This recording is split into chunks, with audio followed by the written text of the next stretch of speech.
تو دہشت گردوں پر جب وہ فرصت میں ہو جائے گا تو بمباری کرے گا، اس کو اس طرف کے اڈے دینے پڑیں گے۔ تو جب مجاہدین دہشت گرد ہو جائے، یہ فوج تو آدھا ملک دے چکا ہے، ان کا کام تو دینا ہے، لینا وینا نہیں ہے۔ بنگلہ دیش، مشرقی پاکستان بنگلہ دیش کیوں بنا؟ وہاں مجاہدین نہیں جا سکتے تھے، جہادی حلقے نہیں تھے وہاں، اور فوج 90,000 کی تعداد میں ہندو کو سلام کیا انہوں نے، اور ان کے سامنے ڈاکے اور سلہٹ کے گلیوں میں مسلمان نوجوان لڑکیاں مغربی پاکستان کی وہ ذبح ہو رہی تھی۔ میں نے وہ جگہ دیکھی ہے، میں اس جگہ جا چکا ہوں، اور میں نے وہ گلیاں دیکھی جہاں آج بھی خون لگا ہوا ہے۔ بڑا درد و غم کا داستان ہے۔ مشرقی پاکستان صفحہ ہستی سے مٹ گیا اور وہ بنگلہ دیش میں تبدیل ہو گیا۔ یہ تو آپ جیسے قابل لوگوں کا کارنامہ تھا۔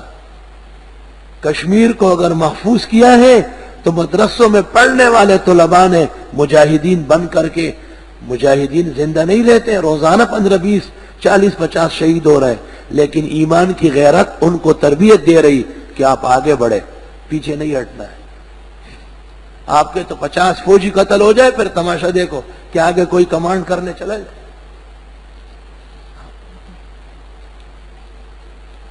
آپ علماء اور طلباء اور مدرسوں کا شکر نہیں کرتے، الٹا ان پر الزامات لگاتے ہیں، جبکہ حکومت کا ایک پیسہ، ایک پائی اہل حق کے مدرسوں کے لیے حرام ناجائز۔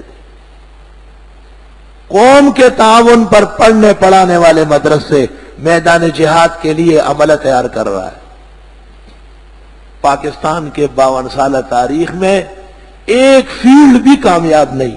ڈاکٹر جب تک باہر سے ڈگری نہ لے اس کا فیس 20 روپے ہوتا ہے، جب وہاں سے ڈگری لے کے آ جائے اس کی تنخواہ 1.5 لاکھ ہو جائے گی۔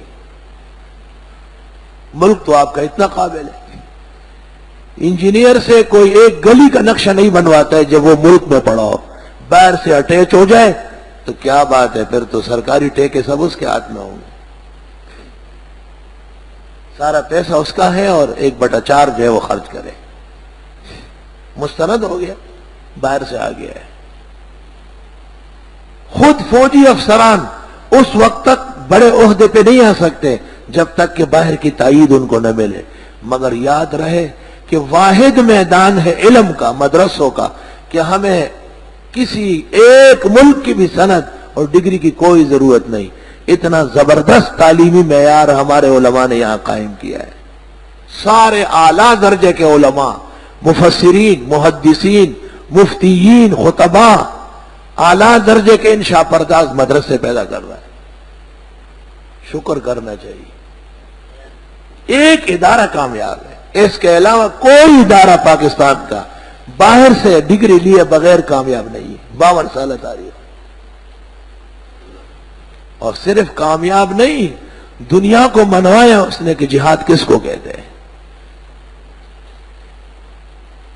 جہاد کس کو کہتے ہیں؟ جہاد اسے کہتے ہیں کہ 47 کافر ملک اور بے غیرت ملک جمع ہو چکے ہیں اور ایک ملک کو ختم نہیں کر سکتے۔ اب بھی طالبان اپنے وجود کے ساتھ موجود ہے، کرے کوئی کابل کی حکومت تو پتہ چلے اسے، کابل کی حکومت کبھی بھی نصیب نہیں ہوگی۔ امریکہ کے بغل بچے حکومت کر سکتے ہیں، قاتل و سفاک کبھی کسی پر حکمرانی کر سکتا ہے؟ یہ تو عصر و مغرب کے درمیان کے خواب کا مسئلہ ہے بس۔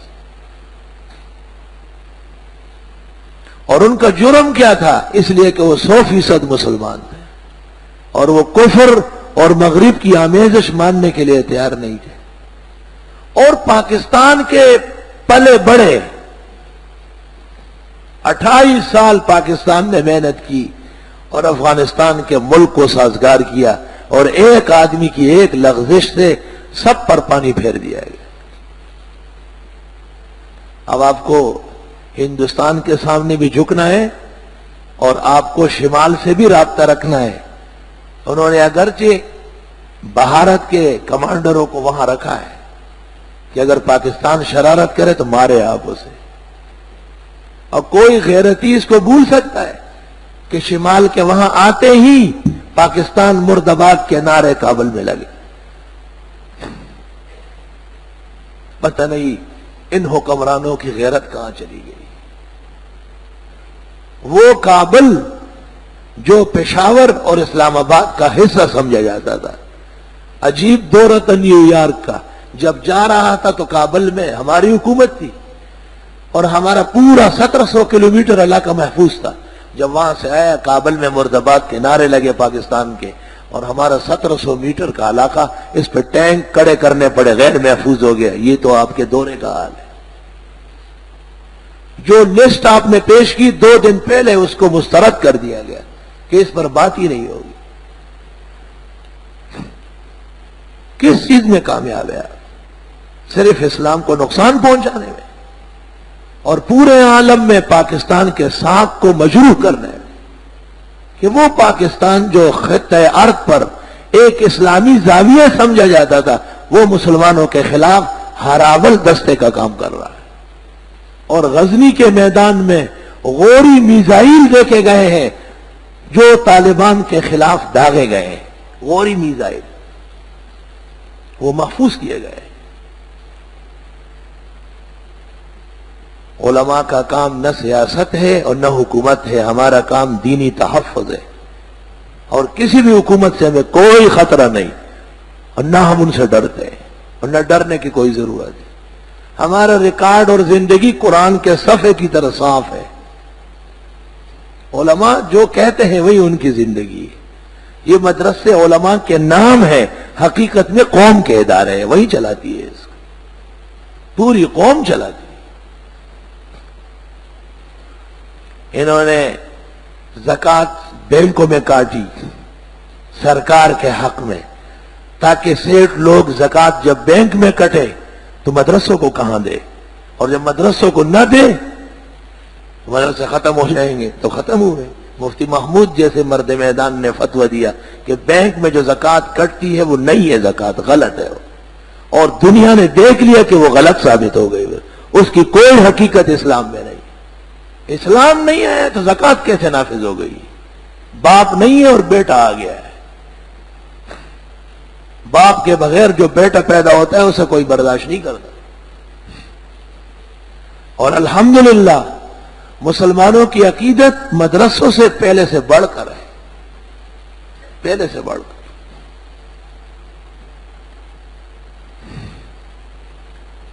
اور دنیا نے دیکھ لیا کہ کراچی سے ترخم تک مسلمانوں نے طالبان کے زخموں پر جس طرح مرہم رکھا ہے اس کی کوئی مثال صحابہ کے دور کے بعد نہیں. آج تک لوگ تعاون دے رہے ہیں. یہ طالبان کا حصہ، حضرت ہی وہاں پہنچائے طالبان کا حصہ. اس میں کوئی شک نہیں کہ مسلمانوں میں جہاد کا درد ہے، لیکن مسلمانوں میں یہ تمیز کہاں سے آئی؟ یہ علماء راسخین کی بہترین دینی رہنمائی کا نتیجہ ہے. حکومت ہمیں دکھائے پورے ملک میں ایک کلمہ گو مسلمان طالبان کے مقابلے کے لیے تیار نہیں ہے. پورے ملک میں ایک جگہ نہیں.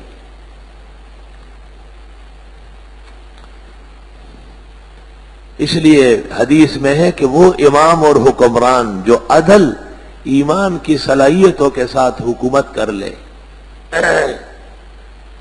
وہ عرش کے سائے کے نیچے ہوگا.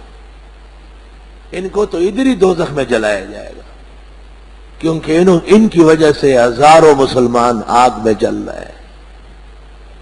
اور غیرت کہاں ہے؟ مسلمان وہاں جگہ جگہ گرفتار ہے پاکستان کے، کہتے ہیں ہم سے پوچھا نہیں تھا. یہ سزا ہے امریکہ کے آرڈر سے پہلے کہ دوست بنو یا دشمن، آپ بھی تو ان کے ساتھ تھے. تو حکمران بھی کبھی اپنی رعایا سے بدلہ لیتا ہے. رعایا کا ہر فرد حکمران کے لیے قیمتی ہے. جب اسے تکلیف پہنچے تو فوراً ایکشن لے گا کہ ہمارے آدمی کو چھوڑو. اور وہ عرب جو جہاد کے لیے افغانستان آئے بال بچوں سمیت، اور ان کی عورتیں ملائک کی طرح پردپوش، برقعے میں صرف آنکھوں کے لیے جگہ بنائی، ہاتھوں میں دستانے لگے ہوئے اور پیروں میں موزے پہنی ہوئی، ہم وقت جب باہر نکلتی ہے۔ ان عربوں نے ان علاقوں میں کاغذ تقسیم کیے کہ اگر ہم قتل ہو گئے، افغانیوں کو کہا تو ہماری ان عورت اور جوان بچیوں کو تم کنیزیں بنا لو،